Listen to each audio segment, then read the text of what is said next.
How you doing today? Well, this is my review on the Xray gtxe. I am disappointed. Disappointed because I pre-ordered it and I've been waiting for like 2-3 months for this car, and I'm really disappointed because give a review. Disappointed because first off, I feel like for $700 that I shouldn't have to pay $130 for the upgraded front diff, $100 for the rear diff. I feel like that should have all been included with it. Got these two pieces that's upgraded. I mean, I understand stuff like that, but I feel like the speed diff for the front and rear should have came with the car for $700. Another thing is the screws is cheap. They stripped out, I use between Huddy tools and MIPs. There's no reason why the screws should strip out. Another thing is this works off of CVD, right? I don't know if I can't get in there. CVDs. Now, let me zoom in. Now that part right in there, it wouldn't fit. Those wouldn't fit. The parts right in here would not fit. So I had to Dremel it out in order for the parts to fit. There's no way $700 car, the parts don't fit.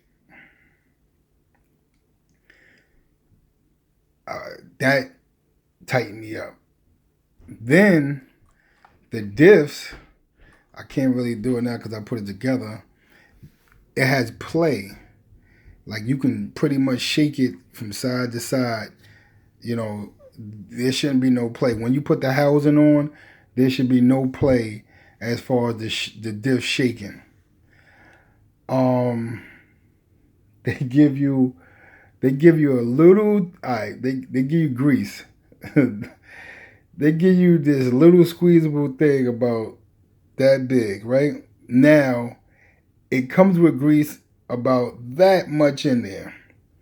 And they want you to be able to lube up the diffs and a lot of different parts in the car.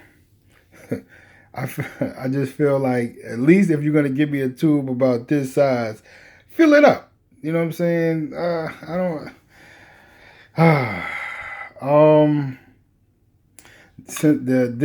This is a spool, right?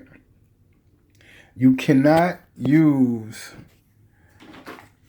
a Revo style gear on here. It's not gonna happen. So you will have to get a 8mm adapter for that to fit. Another thing is this right here. All right, it's loose. So you see the wheel spinning freely. If I tighten it up, I'm doing this with one hand. If I tighten it up, right? It see that? See that? I'm spinning it. And it's not moving. This is crazy. Like, I feel for the price that I paid for this car, I should not have these issues.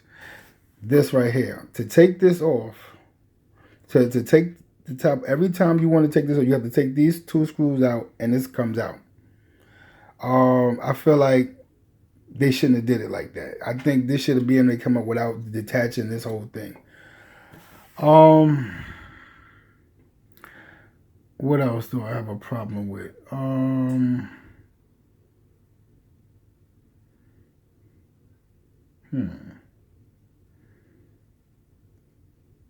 Is that all I had a problem with? yeah, I'm on the fence with this because in order to adjust this, you have to you have to use an Allen key. You have to. That's the only thing that's gonna fit in there. And it's like, you know, I feel like if they was gonna do it that way, they should have had it a little bit up so you could put, you know, your MIPs in it to adjust it. I mean, I just feel, or at least have it at an angle to where you've been able to, you know what I'm saying? Because this is like trying to adjust it with the Huddy station, and it's just, you know, boy, oh boy, $700. I honestly feel like it's not worth it. Me personally. I mean, you have maybe got other people, you know what I'm saying, that feels differently. But for me, I definitely don't feel, you know, like it's worth it. You know, I felt like, oh man, Xray coming out with a GT car, electric, I'm jumping on it.